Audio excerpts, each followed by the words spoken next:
पुणे इतिहास, संस्कृती आणि परंपरेचं शहर.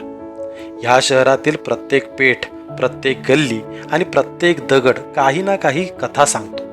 पण तुम्हाला माहीत आहे का, पुण्यात आज ही अशी एक वास्तू उभी आहे जिचा इतिहास तब्बल 700 वर्षाहून अधिक जुना मानला जातो. शनिवारवाड्याच्या आधीची, पेशव्यांच्या आधीची आणि संत नामदेवांच्या काळात ती अस्तित्वात असलेली ही वास्तू म्हणजे सोमवार पेठेतील श्री नागेश्वर मंदिर. आज आपण या मंदिराचा इतिहास, त्याची वास्तुकला आणि त्यामागील काही विलक्षण कथा जाणून घेणार आहोत. हर हर महादेव. अध्याय 1. सोमवार पेठ. आजची सोमवार पेठ पूर्वी शहापूर म्हणून ओळखली जात होती. येथे गोसावी समाज वास्तव्यास होता आणि त्या काळात ते सावकारीचा व्यवसाय करत असत. आजूबाजूला शहरांची धावपळ सुरू असते, वाहनांचा आवाज, लोकांची गर्दी.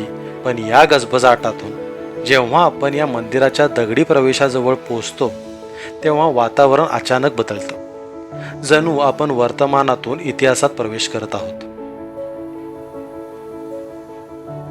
अध्याय 2. इतिहासाची सुरुवात. नागेश्वर म्हणजे नागांचा ईश्वर. भगवान शिवचे हे एक प्राचीन नाव आहे. इतिहासकारांच्या मते या मंदिराचा दगडी गाभारा 14व्या शतकातील यादवकालीन हेमाडपंथी स्थापत्यशैलीचा आहे. म्हणूनच अनेक अभ्यासक हे मंदिर पुण्यातील सर्वात जुन्या उभ्या असलेल्या वास्तूंमध्ये गणतात.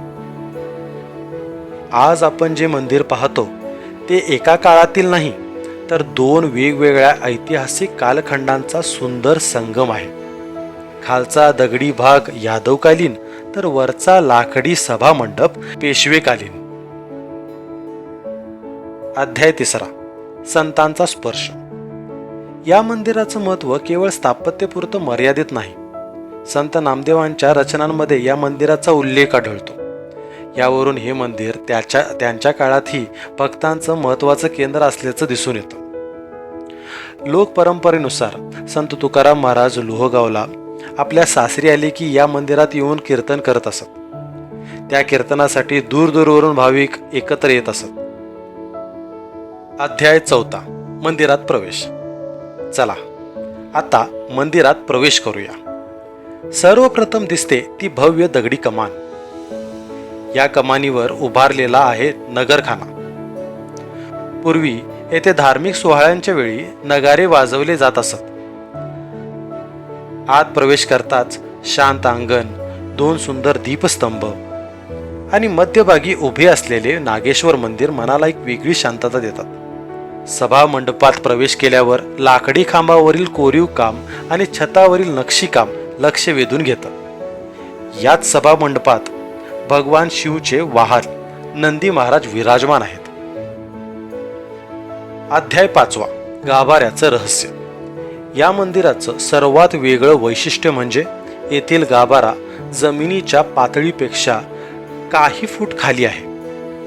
अनेक प्राचीन शिवमंदिरांप्रमाणे येथेही भक्तांना काही पायऱ्या उतरून शिवलिंगाचं दर्शन घ्यावं लागतं. गाभाऱ्यासमोर असलेलं अंतराळ आणि त्यावरील दगडी कोरीव छत त्या काळातील शिल्पकारांच्या कौशल्याची साक्ष देतं. अध्याय 6. हरवलेलं नागतीर्थ. आज या मंदिरात एक गोष्ट दिसत नाही, पण इतिहासात तिचं विशेष स्थान आहे. मंदिराच्या पश्चिमेला नागझरी नावाचा एक प्रवाह वाहत असतो. याच परिसरात नागतीर्थ नावाचं पवित्र कुंड होतं. भाविकांची श्रद्धा होती की या कुंडात स्नान केल्याने विविध आजारांपासून मुक्ती मिळते. काशीला जाणारे अनेक यात्रेकरू नागेश्वराचं दर्शन घेतल्याशिवाय पुढे जात नसत. आज नागतीर्थ अस्तित्वात नसलं तरी त्याची आठवण या मंदिराच्या इतिहासात कायम आहे. अध्याय 7. पेशवेकालीन वारसा. 18व्या शतकात पुण्यातील प्रसिद्ध सावकार आबा शिळूकर यांनी या मंदिराचा जीर्णोद्धार केला. त्यांनी लाकडी सभामंडप उभारलं. आजही त्या सभामंडपातील कोरीव काम पेशवेकालीन स्थापत्यकलेचे उत्कृष्ट उदाहरण मानलं जातं.